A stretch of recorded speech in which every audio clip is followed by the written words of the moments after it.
Alright guys, today we're in a 2004 Audi S4. Same radio, same install for, it's actually the same for 02 to 06 with the Symphony radio. This is actually a Symphony 2, even though it only says Symphony. Alright, first thing you're going to stick in the radio removal keys.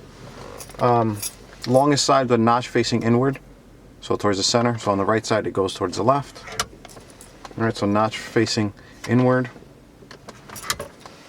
And then on the other side it goes towards the right. So on the left side it goes to the right, on the right side it goes towards the left. Alright, it's a little outward pressure, and it'll just come out a little bit.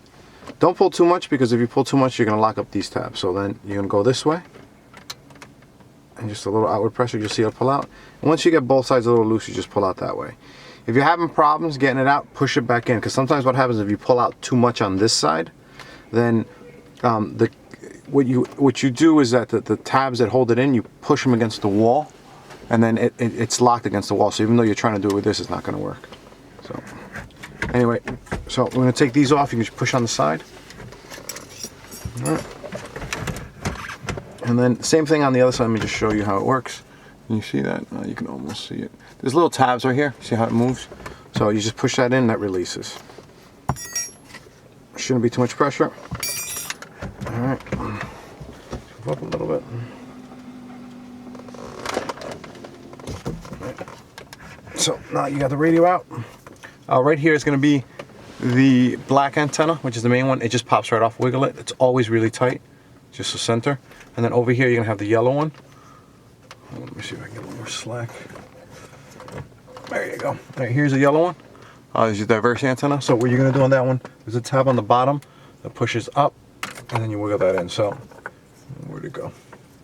Go on the tab right here. Oh, tab's on the top. So tab's on the top, you push that. So pretty much you're just going to squeeze like that and pull right out. Okay. Now when you get over here, you're going to have 2 or 3 cables. This unit has bows. Since it has bows, it does not have a center cable. Sometimes if you do have bows, it still has it, depending, like some of the A6s.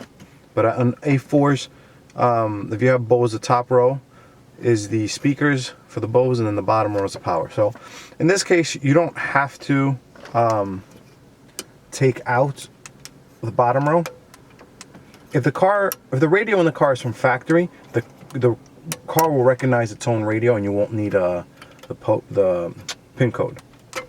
Security code is what I'm trying to say. But in this installation, you don't have to disconnect the power anyway. See, this is all we're disconnecting. So let me go get the interface, and then we'll show you how it plugs in. All right, so I'm just going to put this in here right now in order to hold it properly. All right, so here's the Dension. It's a new Dension GW1LAU2. We actually had a meeting a few months ago with Dension down in Florida, and we told them that they were lacking a simple interface. Their interfaces are great, but a lot of people just want something simple. So this is what they came up with. Simple box, plugged car connection cable right there.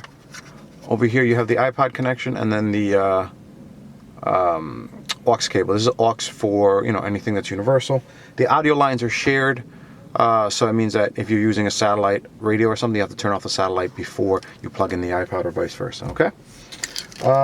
So first thing we're going to do is we're going to, what's the first thing we're going to do? Let's plug it in. So you're going to go back to the back of the radio we just were, and you're going to plug in this connection right here. Alright.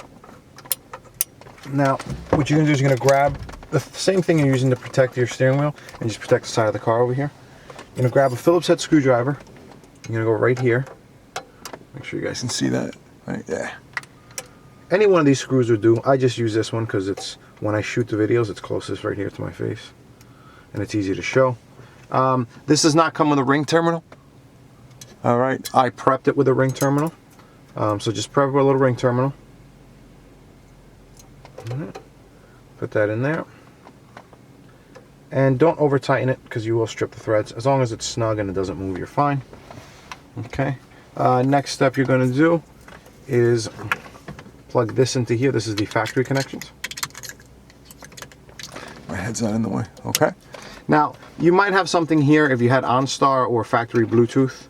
You know, there might be something there. In this car, there isn't. Okay. Now, this is going to go right here. Okay. Now, as far as the iPod cable, really simple installation. Let me actually move the camera manually over here. Okay, make focus. That looks right. So I can do it without my big head getting in the way. All right, so right here, you see my hands are. I just put it in there. All right. So pretty much what we're gonna do. Okay, if you have a concert radio, the single-din concert, which is half the size, exact same installation. I don't see too many of those, so I don't have a video on it. But, all right, so there's gonna be a carpet. Once you put your hands on there, you're gonna feel there's gonna be a carpet. You gotta get it past the carpet, okay? Once you do that, it's right here. Hopefully my big head wasn't, my big head was probably in the way, but it's all right. All right, there you go. Goes like that. Put this in here. All right, good idea too is if you're not worried about how long it comes out, a good idea is to don't stress it, so don't do it like this. Give it a little slack. Wrap some electrical tape or some sort of tape in here so that way if someone's pulling on it, it doesn't come undone, all right? So I don't have tape on me, but I'm gonna do it before we button it up. All right, now if you look under here, there's plenty of room to hide it. All right, so we're done with that. All we gotta do right now is plug in some antennas. All right, the aux cable, I'm not gonna show you how to run it. Aux cable usually goes in the glove box. If you look in the glove box, if you look over here on this shelf, okay, there's a little square back there. You just punch out the square, boom, with a big screwdriver, and then you can run the cable. If you stick your hand right here, you can run the cable. And just leave it right there. Unless you're going to use it often. If you can use it often, you're going to put it right here. I haven't discussed with this customer we're going to put it yet, so but when we show you the demo, we'll show you how it works as well. So let me just to show you how easy it pushes back in.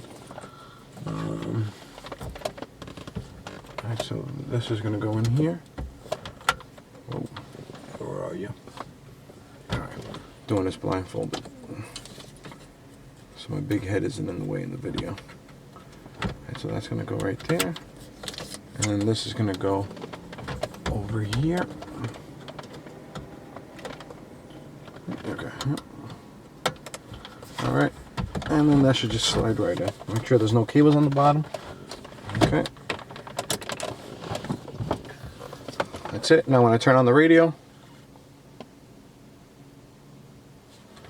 you have your in-dash CD.